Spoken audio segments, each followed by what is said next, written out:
Hello garden friends, we are sitting at one of the best times in the summer, and that is mid-summer, when a lot of our containers are finally starting to fill in, look larger. If you're like me, you start with small annuals in the spring. And that means sometimes 4-inch size, that means sometimes they're quart size.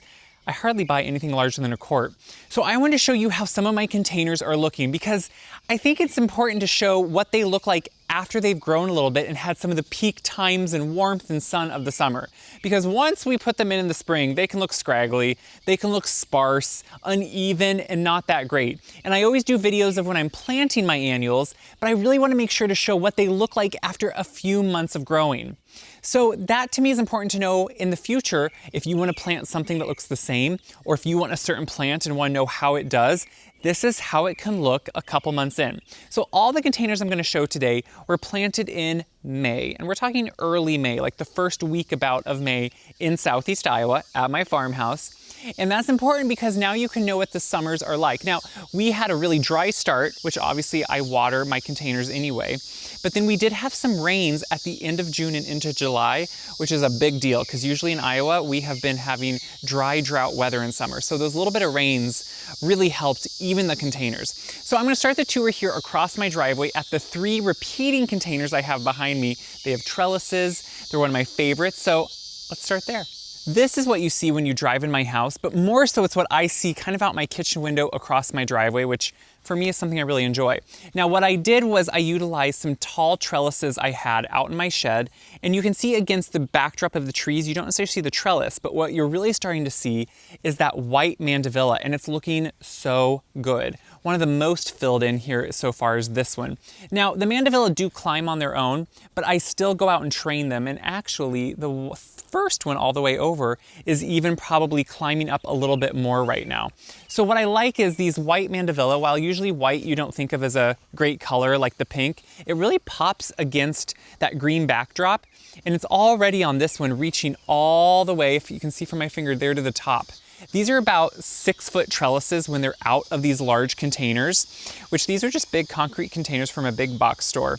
But they work really well here, and I've had them for quite a few years. These white mandevilla have that yellow center, so you can really see how they're kind of have a pop of color even from a distance. Now, I will take scraggly ones like this and I will train them over onto the trellis as needed, but this one is really filling in. And I have that black and blue salvia behind them. I think that's the one I planted. I should check to make sure. But it's doing really well. And what I like about it is it's just beginning to start creeping out past the mandevilla and become really bushy and tall. So it's giving this backdrop of some purple, which is accented right here. Isn't that beautiful how it's accenting together? And then we, of course, just have some white accents in there too. But then I had to do some angel wing senecio. I just like that silvery color, and really see, I should show this in the moonlight, but the camera doesn't capture it. The silvery foliage of the senecio and the mandevilla, the white blooms, just pop in the moonlight, and it's really beautiful. So within a couple months, these have really filled in, and they still have a couple months to go of filling in even more with a lot of warmth. I think it's important to realize that even though we're in midsummer, my growing season can go all the way into October if I keep the containers out with these. We usually don't get our first frost until mid-October, so unless I want to switch these out for pumpkins or something, these can keep on growing, so they have a long growing season from May really until October. Now on an off year, we may have an early frost, which mandevilla do not like cold weather. They're a tropical, but you can take them in and save them. It depends on the amount of room I have. I'm not able to do that. But for fertilizing these, since they are a bloom-loving annual, I do make sure to use a bloom-boosting fertilizer. I love Espoma's bloom-boosting fertilizer. It's just called Bloom, and it has a higher phosphate number, which is, there's 3 numbers on fertilizer, the middle number is phosphate, and that's gonna be your bloom-loving fertilizer. So when that's higher number, it's a bloom-boosting fertilizer, which is important because it gives those blooms what they need and helps promote more blooms. So we're gonna walk out here to the entry where these are more my traditional style with some succulents, but they're still fun. So out here at my entry, I have 2 urns and they have matching plants in them because they flank my driveway. Now, the urns are actually smaller than they look. They're cast iron, but the inside of them does not hold a lot of soil, so they dry out quickly. They are in full sun all day, full wind and dryness all summer long, so they really need plants that can live in that extreme heat and weather and dry out, even with the watering every day. So these, I'm choosing plants that I do not have to water every day and don't take a lot of work. So I have that purple spiderwort. That's gonna be right here, what's flowing and kind of coming straight outwards. We have lemon coral sedum. Yes, I really stuffed these urns full. And then we have pencil cactus there in the middle, which what I love is, as we get to the bright summery colors, it gets red tinged tips on it and really gets a fiery color, which is one of my favorite things about this plant. Even from a distance, it actually is showy. It has a lot of color. It has a lot of architectural value in that it's striking, and it really takes no care. I don't have to worry about fertilizing these plants. I only water them as needed. If we're extra dry, I'll water them a couple times a week. Other than that, they take care of themselves. And since pencil cactus can be kind of something you don't want animals to get into, having it high up and away from the house really helps. I don't have animals that would bother it anyway, but I still feel safer with it away and out. But these plants love it. So I really try to pick plants that can do well in the different areas and not need extra work. You know, these are also ones, even though they're at the front of my driveway, I see them from a distance. I see them from the house or as I'm working outside, and that's what I really like. I like to enjoy my containers too. It's not just for show, it's actually for me, all these ones I plant. So it's really fun to be able to see different things and how they work. I usually always do something that is a more dry climate plant out there, just because it's way out there and I don't want to have to water it. One of my favorite combinations this year is actually a plant that I saved from last year and I wintered over in my plant room. And that's these coffee cup elephant ears. I used this in the church planter I did last year, if you've seen that video. And I saved them because they were just so big and beautiful at the end of the season. It was really hard to throw them out, so I didn't. And I love when I can do that with plants. So again, I used that spiderwort in here, the purple heart. And what's so nice about it is, it really sets off the tones with these purple stems, the coffee cup colocasia here, that then come out with these purple spiderwort. Now it still has the lemon coral sedum in here. It has some heliochrysum, which is a more silvery kind of white foliage. What I like about this container is it's not heavy on blooms. And I know some people only want blooms. That's totally fine. I do things in containers that I like, that I want to see. And that's what I'm doing with these, is these wonderful things that I just get really excited about the textures and the color of the textures. Now the spiderwort will get little pink blooms at the end. They're pretty inconspicuous, but they do get a pink bloom. But also what's nice is, since I have a sea of boxwood that I'm slowly kind of forming into a cloud boxwood where they're different round shapes kind of all melding together someday, that is a big sea of green, which kind of creates a neutral palette. So these are a nice juxtaposition against that and have some unique color, even though it doesn't bloom heavy. Why I don't always pick things that bloom a lot is you have to deadhead them, or they do best if you deadhead them. You have to worry more about fertilizing them just to make sure you enhance those blooms. And sometimes they can get scraggly. Things like this for me just do better, and I have to work on things that do really well in my areas and that I can take care of and feel good about. So I choose blooms and places to put them that I don't have to put as much work into. And then in other places, I choose things that just make me happy. And that's what these are doing. But let's go ahead and get a little bit closer look so you can see it better. So when I get a little bit closer, you can really see some of the varying textures in this. You can see all that purple. You can see this sedum, which this gets partial shade here. And now these can take full sun to partial shade, but it really seems to set off where it's at and be happy. And there's two matching containers here like this, and they both look about the same, which is what's nice. This lemon coral sedum, if it got the full sun, would be a little bit more yellow color, but I still like this greeny yellow color that it is, and I'm just kind of amazed. Now, this is super easy, this spiderwort, to start new plants or keep over the winter. You can break off any size piece really, put it in some soil or put it in water, and it will root. And so often year to year, I'll take cuttings of it from the end of the season and save it for the next year because, you know, why not? But these really do, they really show up, especially as you enter the driveway, which is fun. So behind me, by my front door, I again am utilizing some of my favorites, which is lots of succulents, and both of these are mangave. So related to agave, and what I like about these is they have that purple foliage that really kind of gets more striking with the sun. This senecio that's in this container, it's a save and a holdover from last year. I had it in this container last year, and I just plopped both of these right into the plant room, and they were able to just make it. I have some burro's tail that I have taken cuttings of, And that came from right here. So if you remember, this succulent planter is one that I put together with you. It was probably in May sometime. And so it was super easy to do.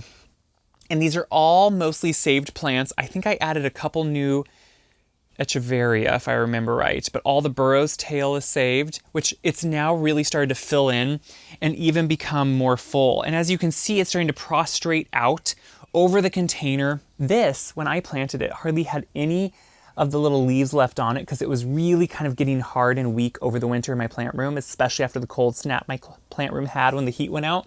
But you can see now it has really filled in.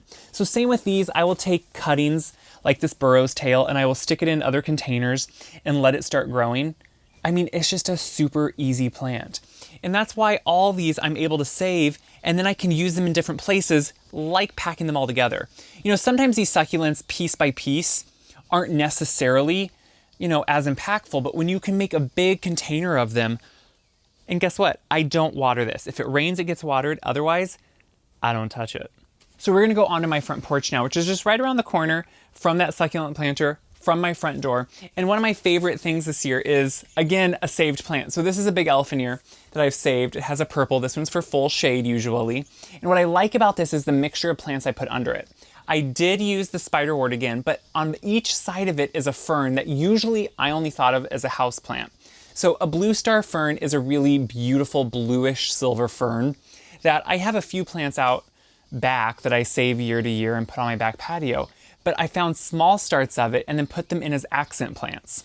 So if you look, you have this nice, beautiful foliage from the elfinier, and you have this beautiful purple, but then you have this accent right there. See all that blue star fern that's coming out? It's absolutely gorgeous. And that's what I love about it. And it's doing so well. It's what's good about these, it can all take moist, or this can actually take moist or dry environments, but it can take moist well with the fern and the elfinier, which like to be moist. So up here on the front porch, it really does well. That's why I keep a lot of my ferns up here. Austral gem is one of my favorite ferns because it's a really hardy bird's nest fern. But this has just been a fun mixture this year. And what I do is I just dig out this elfinier, put it in a small plastic container over the winter, and let it slightly go dormant. But as we work down here to more areas of the front porch, I have to show these containers of large, variegated, so they're that yellow and green Boston fern. So traditionally, I don't do lots of ferns. The containers I hang from my front porch are a Kimberly queen fern because they have sun. But these two are for full shade, which if you remember, I painted these antique urns in a spring video, and then I put some annuals in them, which I utilized in other areas. I actually put the yellow begonia in containers just on coffee tables here on my front porch. But then these big ferns have just been sitting here and growing all season long and really are loving the space. So they were quite a bit smaller when I planted them. But if you look at them now, they have just taken over. Now, Boston fern can be really easy to save, but they also can be really big, so it cannot be easy for everyone to save them. Let's talk about ferns because they're one of my favorites to grow. And when they get this big, they can be hard to save year to year, but you can save them. So you could just take it in the house like this, or in a plant room, whatever you have. And it's a great house plant. It's an easy one to keep alive. They do shed as they get acclimated indoors, but they do well. When they get this big though, it's really hard to take them in or have a space for them. They're too big for me to take in usually. I don't have room in my plant room. In my house, it would take up like the whole living room. So what I do is before it's gonna freeze, because they don't like the cold, I take them out of the container and break the root ball into like 5 pieces maybe and put it in small containers and save starts of it for the next year, just because it's so big to save. I don't really fertilize these a lot. Sometimes if I feel like their vibrancy of the green isn't as good, I'll do the Epsom salt, where I'll put like a tablespoon or 2 with a gallon of water, and that can kind of green them back up. I hardly ever have to do that. I hardly ever even fertilize them. That's only if you feel like they're kind of lacking some of their color that they should have. Otherwise, I just make sure that they stay moist, they have good bright light outside, and they just enjoy the heat and humidity. They really do well during the summer here, and that's really when they pop into these containers and get their full size. Okay, we're ending here with the large urn I have under my kitchen window. It's a massive urn, and it's in a massive agave Americana in there. It's 4 to 5 foot wide, tall. It's a beast that I take in every year. I got it from a good friend, and it was her grandparents. And it's one of my favorite plants because it is striking. I do nothing to it. I water it hardly at all. I do put lemon coral sedum under it and some of the silver mist heliochrysum. They do so well, and I do nothing really to them. Anymore with the tree above it, there's a big pin oak. It does get maybe partial sun, but it still thrives. You know, I love plants that make me happy. I think that's first and foremost. You don't have to follow a rule. You don't have to follow what a magazine says or what everyone else thinks is good. You just have to do what makes you happy and is good for you or easy for you to take care of and works in your spot or your area, whether it's full sun, whether it's shady, part shade, whatever it is. And so that's what things like this agave do really well for me is when I have lots of plants around my farm, I don't have to always worry as much about all of them because they can take care of themselves. And they're easy for me to save year to year. This just goes dormant in a colder plant room. I keep it around 40 to 45 degrees with minimal light, and it just stays there until I bring it out the next year. That's a plus. That's a free plant, and it's one I really enjoy. So I hope you enjoyed seeing how my containers are looking, how they are looking throughout the growing season, because I think that's the fun part, is seeing how things look and how things continue to grow and thrive, because they change for all of us. But with these Iowa sunsets we've been having, with this Iowa extra good weather we've been having, I feel like my containers are doing even better this year, which is exciting. So hope you enjoyed it. As always, share the video around if there's something fun you saw or if something different you saw, maybe someone else will too. Check my website, wyseguide.com. for things about plants, but also all the recipes and the food I make, they're all on the website too. So until next time, go look at your plants, go water them, enjoy them. That's the point of growing them.